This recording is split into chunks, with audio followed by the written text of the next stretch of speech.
Amigos, boa noite. Sejam todos muito bem-vindos a mais essa palestra virtual da Escola Espiritual da Rosa Cruz Áurea. Hoje vamos tentar apresentar o tema O Divino que Habita em Nós. Essa palestra está dividida em duas etapas. Primeiro será feita uma exposição e, em uma segunda etapa, os amigos que nos estão assistindo poderão participar enviando perguntas pelo chat que oportunamente depois serão respondidas.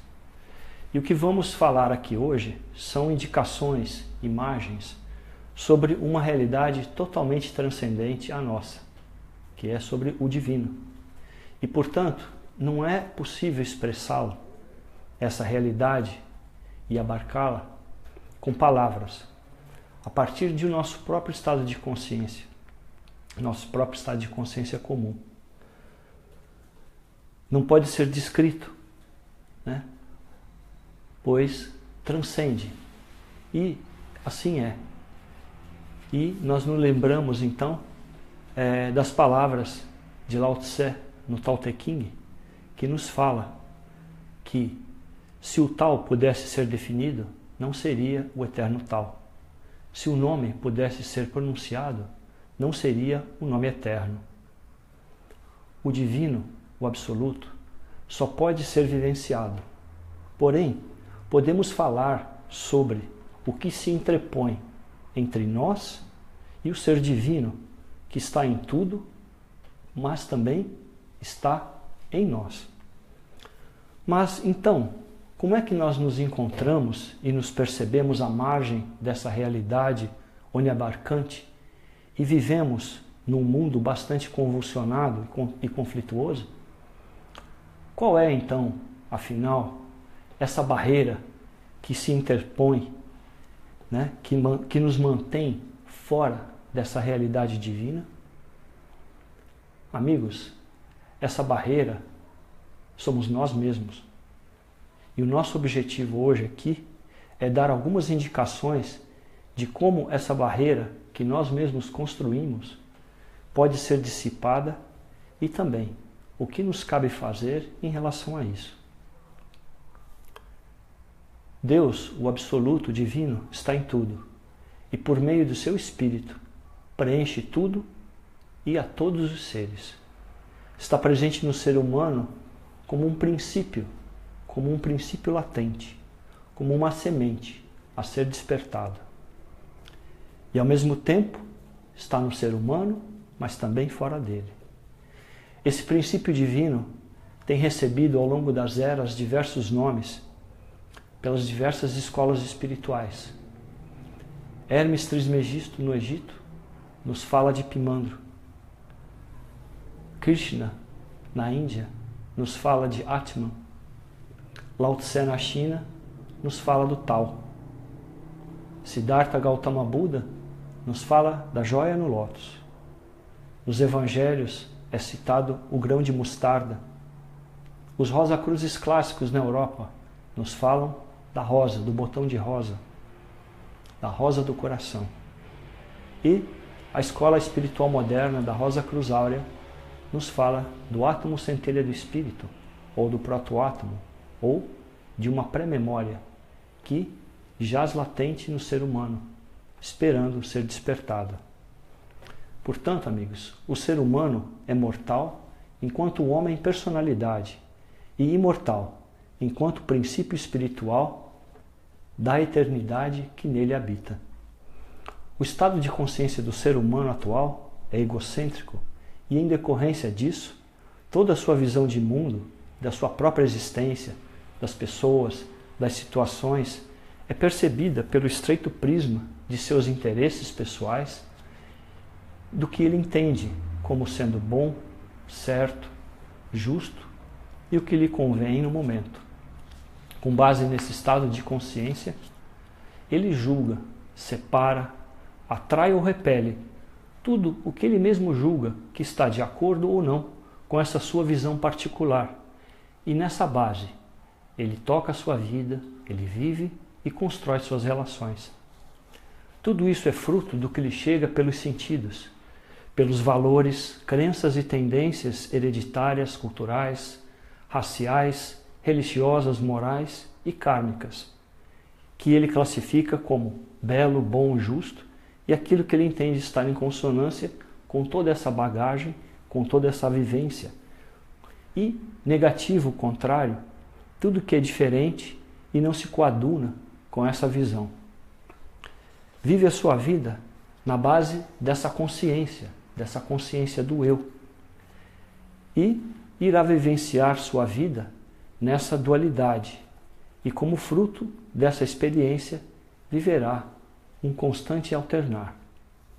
Vai tentar realizar em sua vida os valores que tem como mais caros, certos, bons e justos. Porém, verá que tudo, com o tempo, vai se transformando no seu oposto.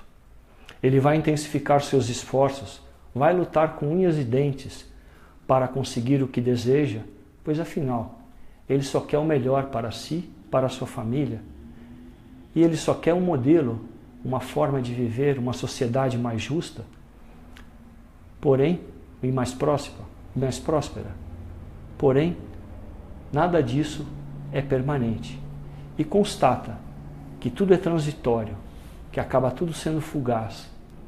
E suas certezas, então, são retiradas exatamente pelo resultado desses acontecimentos. Por essa impermanência, apesar de toda a sua luta, de toda a sua busca, de todo o seu empenho. Mas, nele, há uma inquietude, uma certeza, que apesar dele não encontrar esses valores absolutos no mundo, perceber que tudo se transforma no seu oposto, ele tem uma certeza de que existe o verdadeiro bem, a verdadeira justiça, existe o verdadeiro amor, e ele tenta, com todo o seu empenho, realizar isso. Mas sempre parece que esses objetivos, que esses valores, estão sempre um passo à sua frente. Ele tenta se aprimorar como pessoa, cultivar o bem, o justo, o belo, afastar o mal, e acaba novamente enredado neles. Pois, com base na consciência do eu, a sua própria consciência transitória, temporal, ele permanece nessa dualidade, oscilando entre ambos os opostos, entre o positivo, entre o negativo, que se alternam inexoravelmente. E a inquietude leva o homem a buscar a perfeição. Mas ele busca fora, ele busca no mundo, ele tenta melhorar tudo à sua volta e, consequentemente, retorna ao ponto de partida. A descoberta do essencial o faz buscar. Então, ele tenta transformar o mundo. Ele tem uma ambição de desenvolver através da cultura, da ciência, do progresso.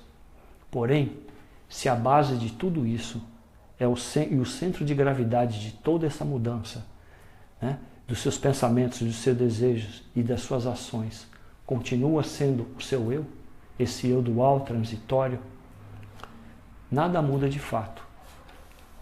Então, amigos, o ser humano deverá compreender que o mundo a seu redor está sempre em consonância com seu próprio estado de ser interior e que uma mudança fundamental em seu próprio estado de ser deve preceder qualquer mudança exterior se realmente ele pretende que algo mude no exterior. Como fruto dessa experiência, irá se instalar nele uma crise, um questionamento, uma inquietude ainda maior sobre a finalidade da própria vida, sobre o real propósito de sua existência. E, nesse momento psicológico, a voz do outro, a voz desse divino, desse protoátomo, da rosa, pode ser percebida como que uma inquietação que o levará a buscar o porquê de tudo isso. E o despertar do buscador o leva em direção à chave. O que ele desconhece é que a própria chave o impeliu a essa busca.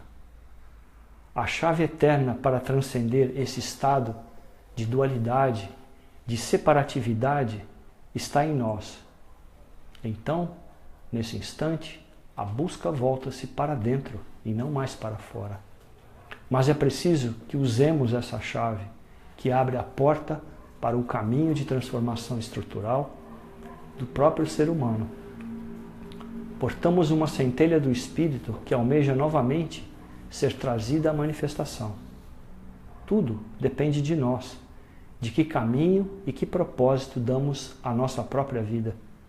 Aliás, o nosso real propósito de existência é colaborar para que o princípio divino latente no coração possa se desenvolver, manifestar-se e transformar todo o ser.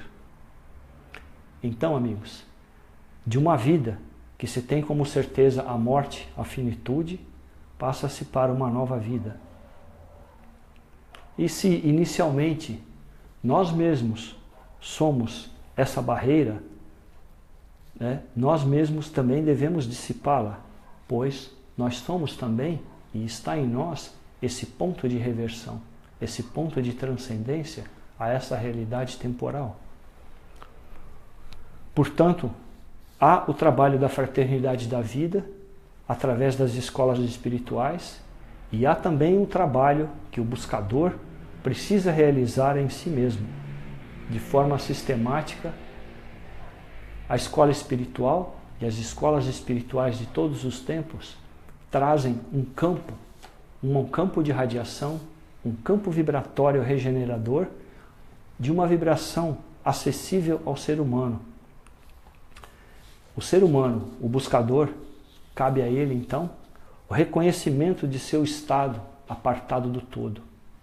Cabe a ele também o reconhecimento de uma proposta de transformação, de uma livre construção em si mesmo. E também aceitar, a trilhar esse caminho de autotransformação consciente, através da neutralização, da identificação e abandono de tudo aquilo que o prende a essa natureza, de tudo aquilo que movimenta os opostos, tudo aquilo que mantém o seu eu.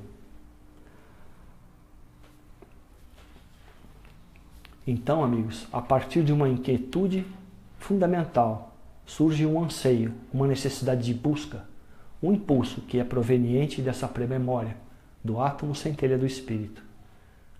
Com isso surge um autoconhecimento, a autorrendição, a endura, a necessidade de trilhar um caminho de neutralização do eu, o grande trabalho de rendição da alma e da neutralização do eu, da alma natural, na força desse princípio da eternidade, a rosa. A consciência eu precisa sair do controle do sistema e é o que nós vemos no trecho bíblico em que diz: eu devo diminuir para que o outro em mim cresça. Então, através de uma mudança fundamental, a partir desse princípio divino original, onde os pensamentos, os sentimentos e, consequentemente, as ações não mais têm como base a egocentralização e a vontade do eu, mas o que emana desse princípio. Então, surge um novo sentir, um novo pensar e, consequentemente, um novo agir com base no próprio fogo do Espírito que está na centelha divina e que passa a ter no ser humano, nos seus veículos, na sua alma, uma forma, um meio de manifestação. Portanto, amigos, a partir dessa nova condição, surge no ser humano uma nova atitude de vida, ou seja, todo o seu ser é renovado, o seu pensar, o seu sentir, o seu querer e o seu agir. E com base nisso, novas forças são atraídas, né? Há uma modificação estrutural nos éteres e nas substâncias e nas forças que constroem o seu corpo etérico, o seu corpo físico, o seu corpo astral e o seu corpo mental. Para tanto, é preciso aceitar e realizar o processo do grande trabalho de rendição da alma e da neutralização do eu, na força desse princípio que começa a desenvolver, desse princípio da eternidade, que é a rosa do coração. A nova vida, o novo estado de ser, leva a uma nova realidade, a um novo estado de consciência. O homem deixa então de ser uma expressão do egoísmo, fica livre do ego e pode tornar-se uma expressão dessa força do espírito. O processo, ele avança e é coroado pelo nascimento da luz, que leva ao surgimento de princípios completamente novos, de natureza divina, que são elegidos na própria personalidade que ainda sobrevive. É a presença de um novo estado de alma, um novo ser, um novo fluido etérico astral, magnético, circula pela sua medula, pelos nervos simpático e parasimpático. Uma totalmente nova atividade dos chakras, novas linhas de força no corpo etérico começam a se configurar. Esse novo ser em forma embrionária é uno com o campo de forças da gnose, esse campo de força divino, esse campo de força de uma escola espiritual, esse corpo magnético cétuplo, que é por ele totalmente alimentado. Com o auxílio dessas novas forças, o buscador consegue tecer a nova alma com o auxílio da velha alma, trabalhando num trabalho interior e por meio de colocar tudo o que foi erigido a serviço dos outros da humanidade. Portanto, amigos, todos nós conhecemos a história da lagarta, o casulo e a borboleta. Ela nos dá uma imagem bastante clara e bela que explica de forma simples e verdadeira esse processo de transformação que a escola espiritual propõe, que é trazer a centelha divina manifestação e deixar que ela conduza um processo de total renovação do ser. A lagarta vive em determinado ambiente, assim como o buscador numa escola espiritual. Dele recebe desse campo, desse local especial, desse campo de forças, de irradiação, recebe o seu alimento necessário para tecer o casulo. Ou seja, novas forças são recebidas e dinamizadas no próprio ser. O campo de força de uma escola é um campo eletromagnético de altíssima vibração que fornece éteres para que esse processo possa acontecer. Sem o processo de renascimento, continuaríamos a existir dia após dia, mas não entraríamos na verdadeira vida, na vida que não tem como o princípio a dualidade. E é um grande privilégio que, devido ao nosso estado kármico e microcósmico, chegou o momento de tecermos o casulo, a nova alma, a nova veste inconsútil. Se não o fazemos nesta vida, morremos como qualquer outro ser, como qualquer outro animal. Mas, porém, deixaremos um legado para a próxima personalidade que habitará o nosso microcosmo. A existência, então, acaba como um apagar de uma chama, de uma vela. Mas a escola espiritual propõe que aquele que o átomo centelha, que a centelha divina despertou, um caminho, uma proposta de trabalho interior, que se traduz numa nova atitude perante a vida, que é viver com intensa alegria, sabendo-se que essa transformação está ocorrendo. Ao mesmo tempo, esse trabalho significa reconhecer em si tudo que alimenta os nossos laços com tudo que é perecível nesse mundo e com a própria vida perecível e alegremente abandoná-los. Sim, morrer em vida para não morrer quando morrer. Na verdade, esse morrer em vida significa abandonar tudo aquilo que construímos na ilusão de que estaríamos construindo algo imperecível, algo para o futuro, Entretanto, amigos, quando percebemos que nada disso é verdadeiro, é real, precisamos abandoná-lo. E quando temos a força e a consciência para isso, assim o fazemos. E aí avançamos. Porque tudo que é velho precisa mudar, tem de ser transformado nesse novo estado de ser. E aí passamos a viver em dois estados. Desse novo ser, dessa nova consciência, desse novo embrião, dessa nova alma e o do eu. Então, por um lado, a nossa personalidade ora reage a um e ora reage a outro. Ora reage ao velho homem e ora reage à nova alma que foi elegida com base na centelha divina.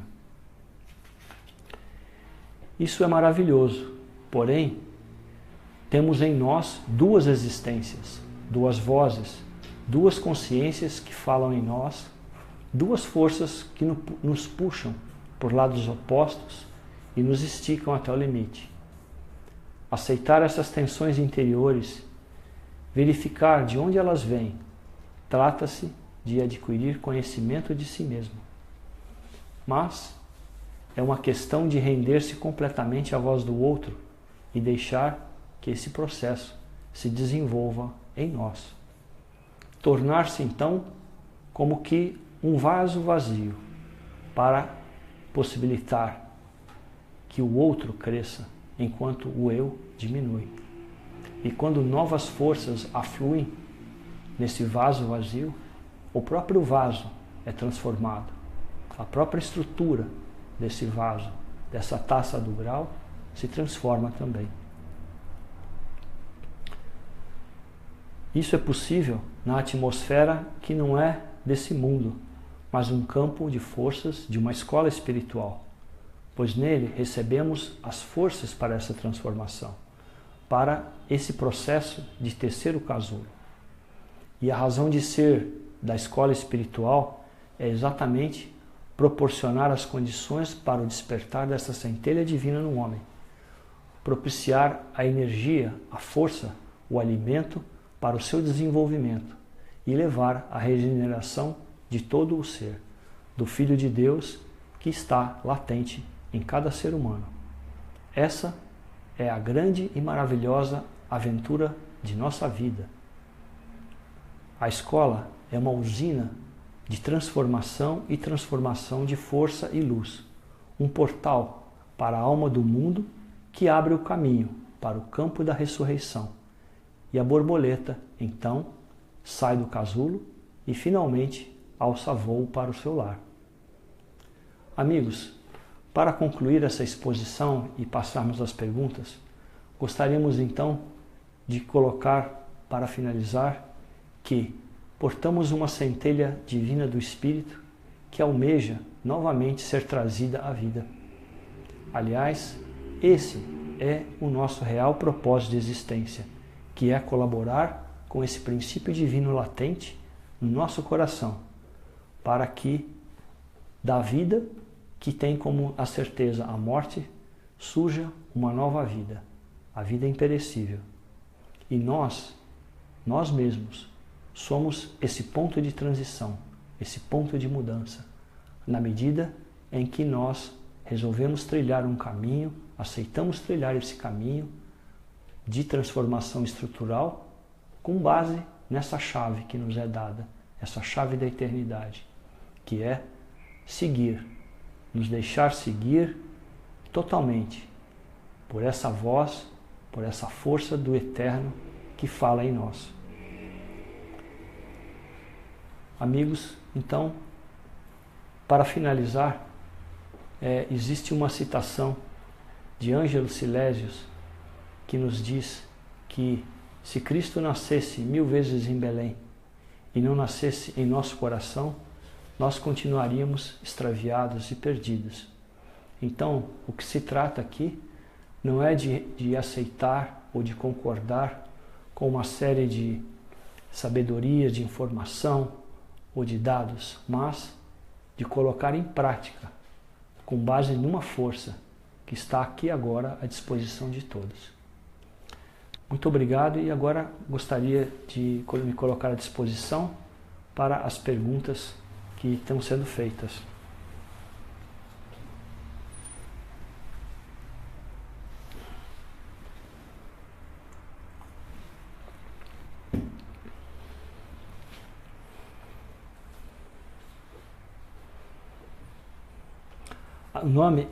A pergunta da Pati, a Pati nos pergunta: nós somos a chave para abrir todas as portas do universo a partir do amor que temos na busca de nos tornarmos melhores?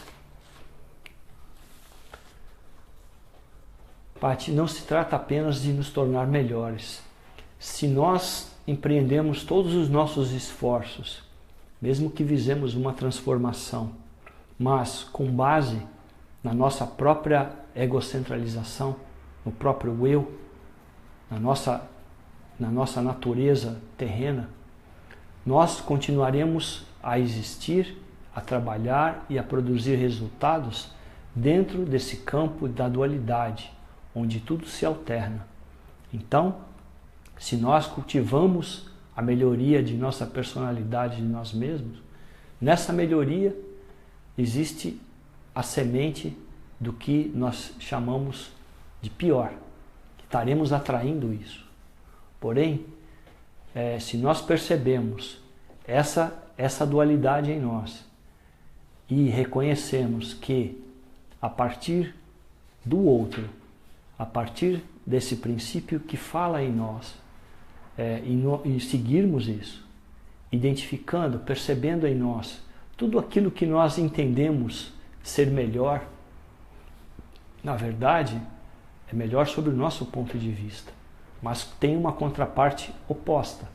Então, tudo isso funciona como uma gangorra, como uma alternância de forças, e nós estaríamos praticamente no mesmo lugar.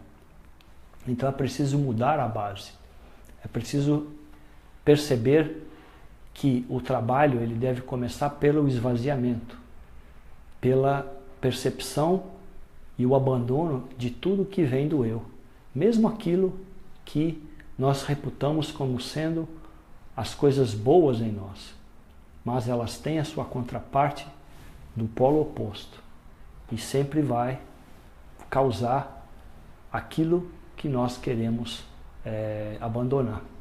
Então, o trabalho ele tem que ser iniciado com base no esvaziamento, com base na consciência, nessa nova consciência que brota a partir do imo, a partir do átomo centelha do espírito.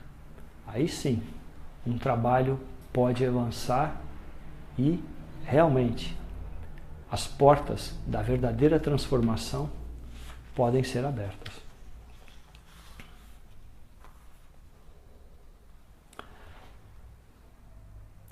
Uma pergunta do Giordani, e ele diz assim: nessa questão da busca, como fazer as mudanças internas na esperança de uma mudança interna? Desculpa, na questão da busca, como fazer as mudanças internas na esperança de uma mudança externa? Pois é, Giordani, como nós falamos, a concepção de mundo que temos é com base no nosso interior, né? Nós mesmos julgamos, classificamos e temos a nosso conceito do que é bom, do que é certo, do que é errado, do que nos convém e não convém. Porém, aquilo que para nós é certo, correto, justo e belo, para um outro pode não ser, e vice-versa. Então, nós percebemos que nesse mundo da dualidade, tudo se transforma no seu oposto. Então é preciso que a base de transformação real não seja mais o eu, não seja mais essa dualidade, e seja sim esse princípio da eternidade.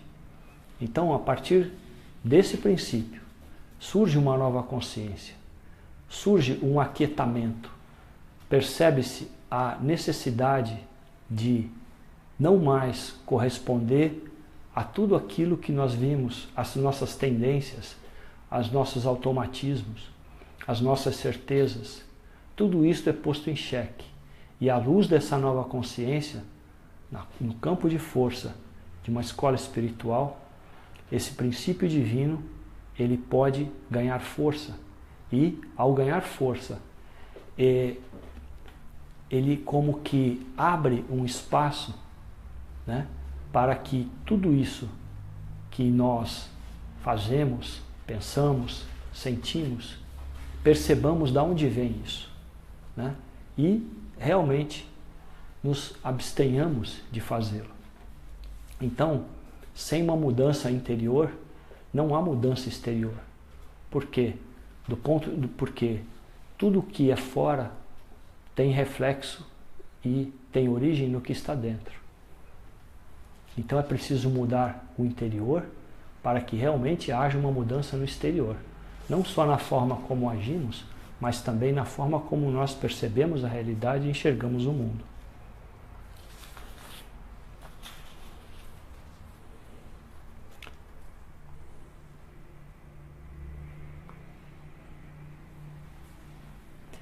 A pergunta do Juliano. O amor de Krishna crístico, tocando nossa consciência, fazendo-nos observadores, melhora a nossa harmonia junto ao macrocosmo e ao microcosmo do aquém? Juliano,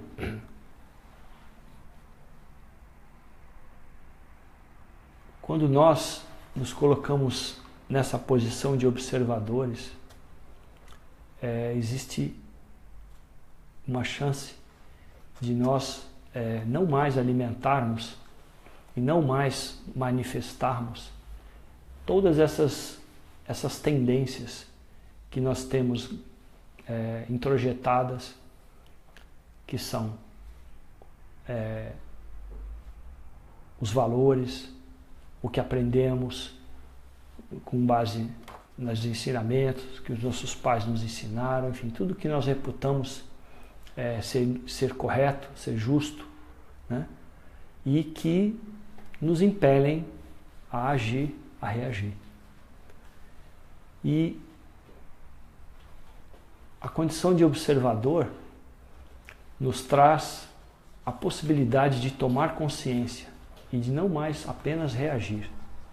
Então, quando nós reagimos sem pensar, sem perceber da onde vem, nós estamos botando em movimento toda essa estrutura que nos governa, todas as tendências de pensamentos, sentimentos, nós estamos dando vazão, estamos reproduzindo, muitas vezes achando que isso é a solução para um despertar, para um florescer espiritual.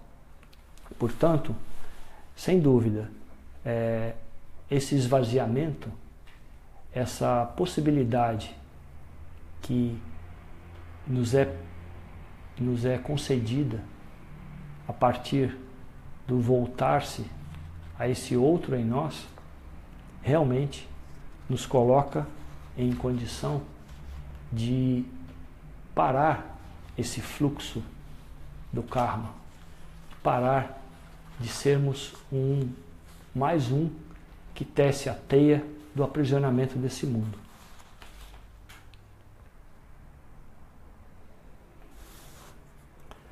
Uma outra pergunta da Ávila: para o despertar da iluminação, é necessário um mestre que já esteve lá para guiar-nos?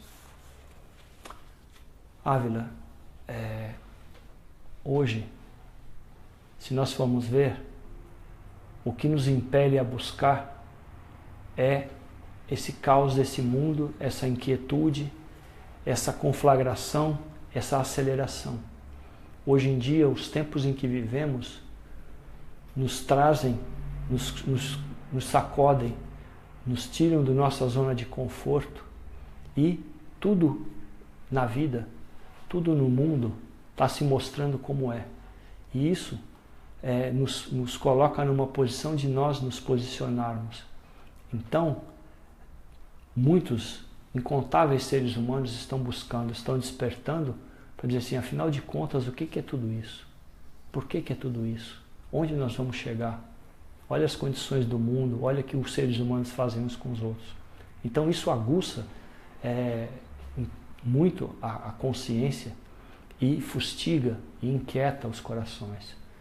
Mas aí existe uma chave, que esse mestre que você fala, esse mestre não está fora, esse mestre está dentro.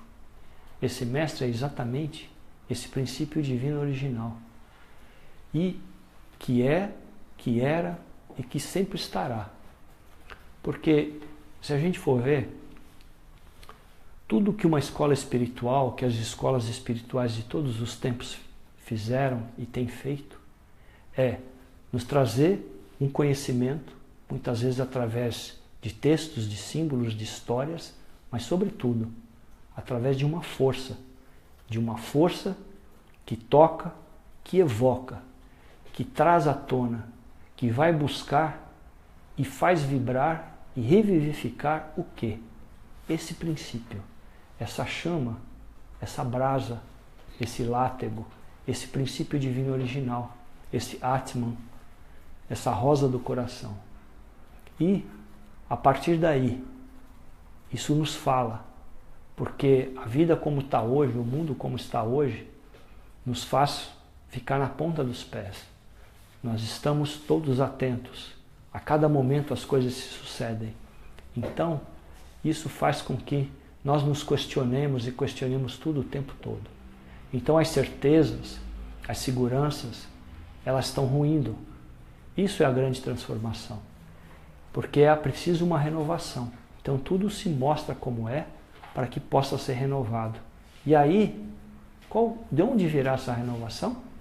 Essa renovação virá por uma mudança apenas de forma, ou virá de uma essência, ou virá de uma nova ordem, não mais com base na egocentralização, do eu quero, eu posso, isso é melhor, na imposição de força, seja intelectual, seja bélica, seja científica, seja religiosa, uns impondo a verdade a outra, mas com o surgimento da verdadeira verdade que está em cada um.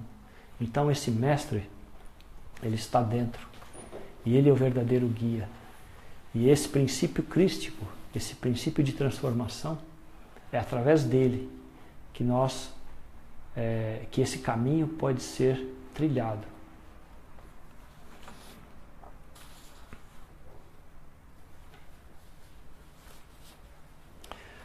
A pergunta da Marta fala assim: como iniciar os estudos nessa escola? Marta, como a gente está falando, a escola espiritual tem um conhecimento, ela tem uma proposta, mas sobretudo ela tem um campo de força. Então, como iniciar os estudos nessa escola? É assim, nós transmitimos essas palestras, né, no intuito de mostrar um pouco a proposta da escola, de trazer a visão da escola sobre a existência, sobre trazer a visão da escola sobre um caminho que cada um deve trilhar e trabalhar em si. E se o que é transmitido nessa palestra ou em várias outras, ou que está na literatura, que está disponível para download gratuito na internet, se isso lhe toca, se isso lhe soa como verdade, se essa força que está por trás da mensagem, que mantém essa mensagem, que vivifica, ressoa com o princípio que está no imo do seu ser, no proto-átomo, então você vai reconhecer, provavelmente, que a escola tem uma proposta viável, concreta, de transformação. E aí você pode se aproximar. Então, basta você procurar na sua cidade um dos focos da escola espiritual. Existem reuniões como esta que está sendo feita aqui virtualmente, presencial. Nela é a mesma estrutura de trabalho. Existe uma exposição e depois há um contrato. Há uma troca de vivências, de experiências sobre o caminho espiritual, sobre a proposta da escola, sobre o que é viver nesse mundo, o que devemos fazer agora, para realmente realizar um processo de transformação interior. E você pode buscar, então, esses focos da escola, seja um núcleo, seja uma sala de contato. E a partir daí você vai poder examinar a proposta da escola e ver se a escola realmente tem a lhe oferecer o que você precisa. E aí você poderá, se assim desejar, ingressar como aluno na escola. Basta você se aproximar.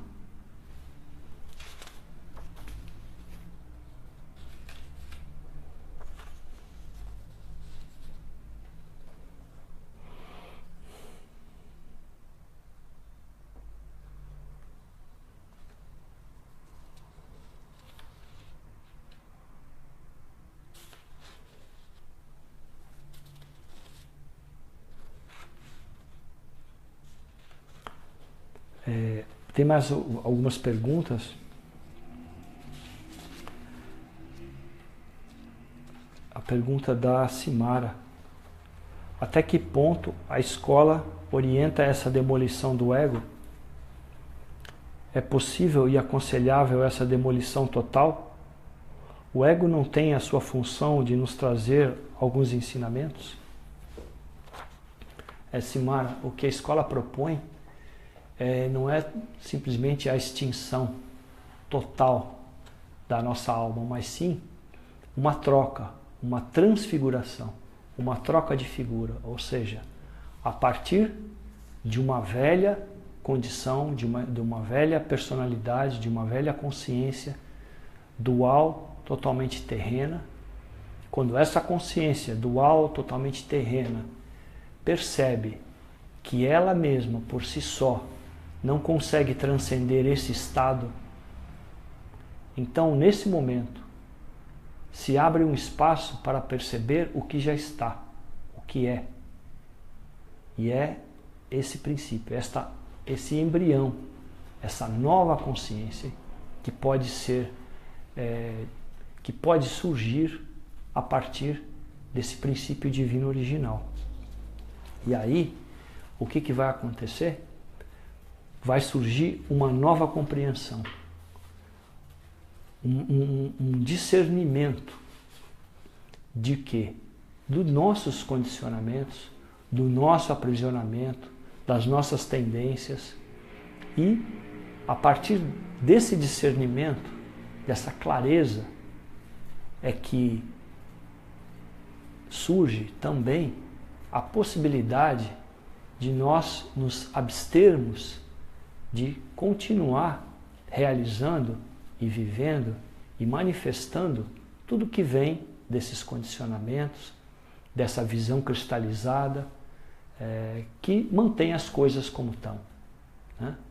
E nós acreditamos que estamos fazendo bem, mas na verdade aquilo muda e, enfim, e ficamos como que o hamster na rodinha, e passa o tempo, a nossa vitalidade se esvai, acumulamos experiências, porém continuamos presos na roda da vida e da morte.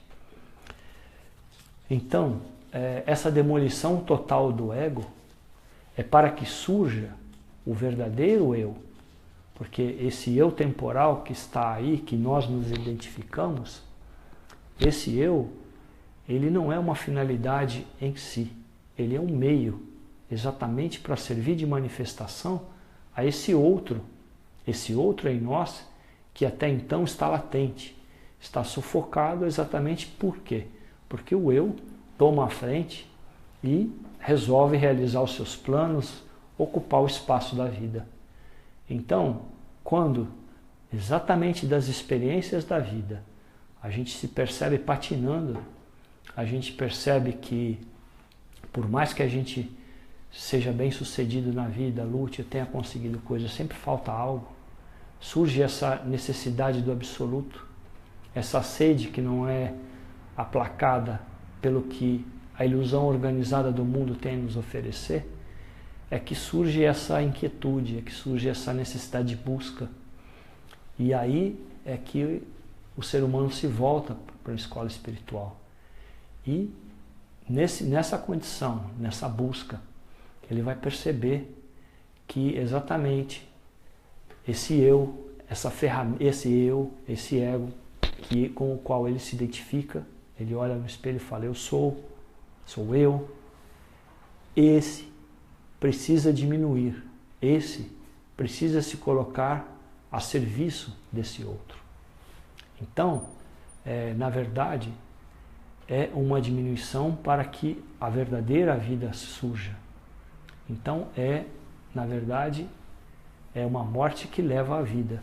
Nós falamos em morte, na verdade, porque é o reconhecimento e o abandono consciente de tudo aquilo com o que nós nos identificamos e forma esse nosso eu que nos prende a essa teia da temporalidade.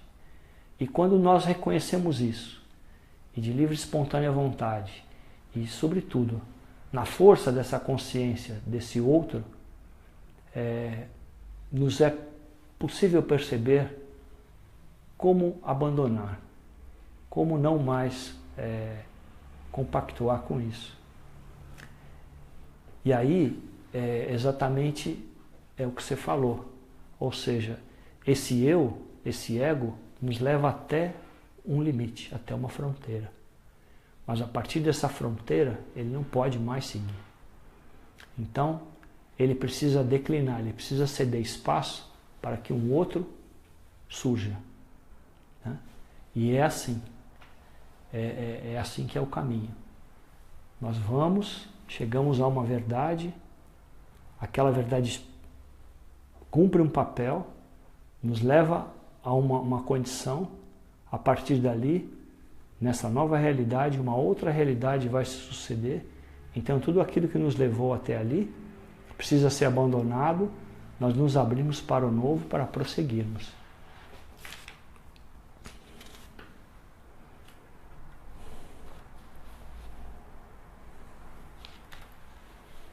A Karine nos pergunta como fazer para se esvaziar. É através da meditação? Karine, não. Na escola, a escola não tem práticas de meditação. Por que não? Porque, rapidamente falando, o que é meditação? A meditação é um treino. É um colocar o pensamento, a atenção sobre um foco. E o processo que a escola espiritual propõe é exatamente de esvaziamento, de demolição do eu, de não mais fazer aquilo que reforça e mantém o eu. Se abster disso, tomar consciência disso. Então, a gente não pode se esvaziar através de um ato de vontade do eu. Agora eu vou parar de pensar, agora eu vou deixar de ter tais emoções em relação a tal pessoa, a tal situação. Isso é impossível. Isso vem como decorrência de um estado de consciência. E isso é fruto de um amadurecimento, esse estado de consciência. E que amadurecimento é esse? Esse amadurecimento é exatamente a constatação de que o próprio eu é aquele que tece, é a própria barreira, é a ilusão que se interpõe entre essa realidade absoluta. Porque o eu, nós, está sempre projetando fora tudo aquilo que nós desejamos, tudo aquilo que nós queremos. Ou, então, nós criamos um panteão de ruído que nos mantém ocupados. Nós reagimos a pensamentos, a sentimentos, nós nos identificamos. Na verdade, o que acontece é que nós, como nós nos percebemos, temos uma constante identificação com ideias, com emoções e agarramos isso e dizemos, isso sou eu. Isso se tornou algo inconsciente. Isso está tão automático, tão introjetado em nós, que nós não percebemos. E isso rouba a possibilidade de perceber exatamente essa outra instância, essa instância que está aí. Então, esse esvaziamento, ele vem exatamente por esse desencanto, por essa percepção da falhabilidade e dessa ilusão do eu. Agora, isso vem, quem faz essa pergunta, dessa necessidade de esvaziar, já tem algo em si desperto, já percebe que há necessidade de um aquietamento para que esse princípio possa ser percebido. Então não é através da meditação, mas é através de uma autoobservação sem julgamento. E, sobretudo, uma autoobservação do que vai no mais profundo do teu ser, do que vem do ímã, do que te fala o teu coração. Nesse átimo de segundo, muitas vezes vem essa percepção sobe a cabeça e aí vem a racionalização. Não, agora não, depois. Mas volte-se ao princípio e a resposta vem.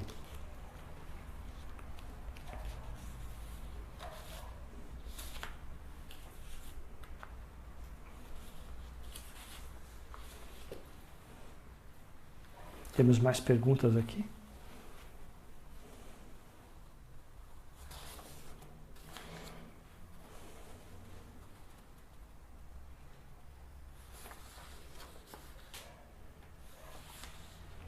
A Márcia nos pergunta como distinguir a voz do outro da voz do eu? Como podemos saber até onde devemos agir e quando devemos nos entregar ao outro em nós? Márcia, quem faz essa pergunta é porque algo dessa outra voz já ressoa em você.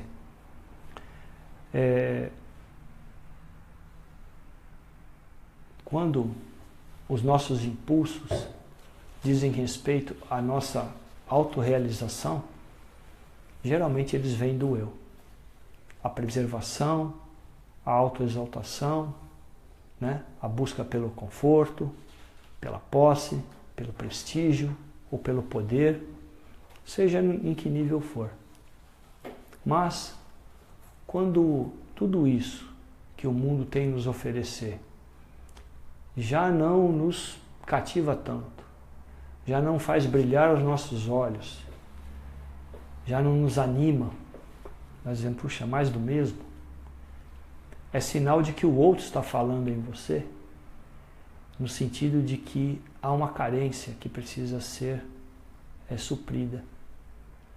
Há uma necessidade que precisa ser atendida.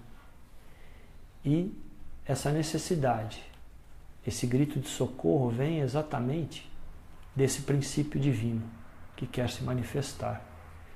E quando esse princípio divino lança esse chamado e a personalidade ou nós estamos minimamente sensíveis a isso, nós reagimos. Isso nos fustiga, nos inquieta e nos faz buscar, nos faz desconfiar do que o mundo tem a oferecer e nos coloca em movimento. Então, até onde devemos agir e quando devemos nos entregar ao outro em nós? Até onde devemos agir?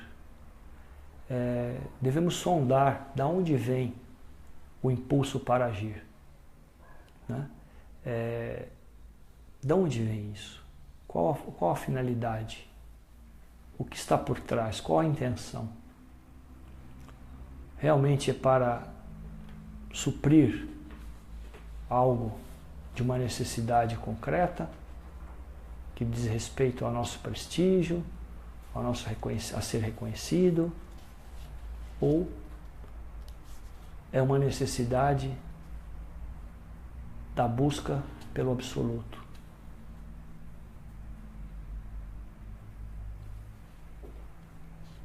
Quando vem essa sede, nós devemos buscar essa água.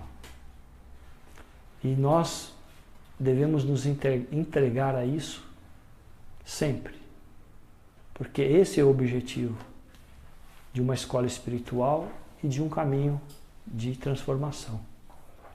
É tornar o ser humano um veículo de manifestação dessa força crística, dessa força da gnose universal, dessa força de Deus, dessa força do Espírito, trazendo-a até a matéria.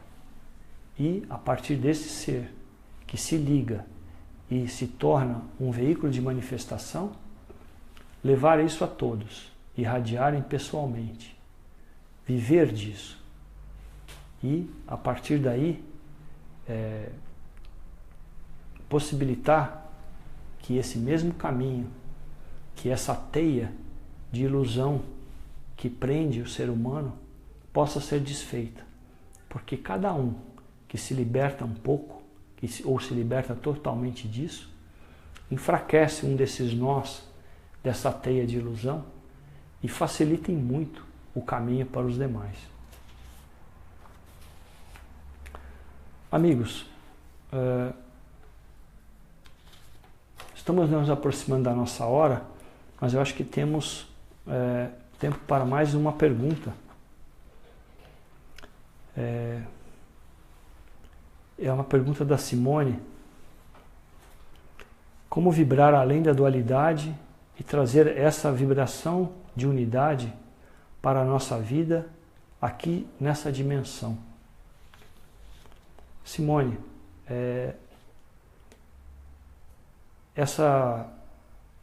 esse objetivo de vibrar além da dualidade,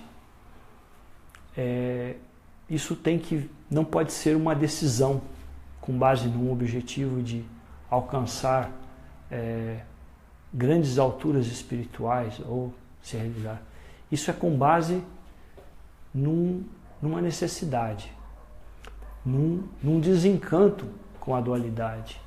E um desencanto com a dualidade, com esse mundo de opostos, com essa constante alternância, ele é fruto da vivência disso e de um cansaço, ou de perceber que nós estamos nos repetindo, né? Vivendo de novo as experiências porque não entendemos o que precisamos aprender. Então, na verdade, isso vem quando nós abandonamos a dualidade. Nós só vibraremos além da dualidade, né? Pegando as tuas palavras, quando a dualidade não fizer mais sentido para nós, quando nós não almejarmos mais o que ela tem a nos oferecer, por estarmos cansados, por estarmos convencidos e termos constatado a sua fugacidade, a sua ilusão. Então isso não mais vai ser atraente. Porém, nesse momento, o que é verdadeiro se apresenta, porque nós nos esvaziamos dessa ambição pela dualidade, fruto das próprias experiências de viver e reconhecer que nós continuamos vazios. Então, a partir daí, uma vida não mais com base na dualidade, mas com base nessa unidade desse princípio divino, pode começar a se desenvolver em nós. Aqui mesmo, no século XXI, em 2017, na cidade em que você mora, trabalhando no que você trabalha, tendo as relações que você tem. Ou seja, é algo que muda interiormente e não exteriormente. Para as pessoas, você vai continuar sendo a mesma pessoa. Talvez um pouco diferente em alguns aspectos, mas fundamentalmente o que mudou é sua relação com a vida e com os objetivos. Porque tudo que é da dualidade não mais vibra em você. Você não corre mais atrás disso. Isso não tem mais sentido. E nesse instante, nesse momento, o que se apresenta é essa voz da unidade. E aí, uma nova vida, um novo sentido. Toda a existência, que é um patinar modorrento, se transforma num caminho de profunda transformação e de grande alegria e uma grande aventura, de uma transformação estrutural, de um nascimento para uma nova vida, para uma nova realidade. E a coisa que a gente mais quer, quando a gente começa a trilhar esse caminho, é que todo mundo possa vir trilhar esse caminho. Então, a gente começa a viver disso, para isso e disso. Amigos, eu gostaria de agradecer e lembrar a vocês que as perguntas que não foram respondidas são várias aqui. Amanhã, no dia 2, às 20 horas, teremos a reunião quinzenal via Skype para todos que queiram continuar a tirar suas dúvidas, né? E a gente pede para aqueles que queiram participar adicionarem no Skype o nome virtual1.rosacruzaurea. E aí vocês, por favor, permaneçam online às 19h55, quando a gente vai iniciar a chamada. E a gente vai aceitar e chamaremos na hora da reunião, tá bom? Então, quem quiser continuar, no dia 2, amanhã, às 20 horas, vocês entram online um pouquinho antes e adicionem virtual1 Rosacruzaurea. Também só lembrando a vocês, quem quiser tomar conhecimento sobre a proposta da escola, existem outras palestras gravadas como esta aqui de hoje, virtuais, tanto no Facebook como no YouTube, que podem ser vistas. Existe também o site da escola na internet, www.rosacruzaurea.org.br, que traz informações sobre o caminho, a proposta da escola, e também no site da editora, onde toda a literatura que a escola disponibiliza está à disposição para download gratuito. O site é pentagrama.org.br. Então, amigos, muito obrigado a todos e daqui a 15 dias haverá uma nova palestra com um novo tema e um novo companheiro. Muito obrigado a todos e até lá.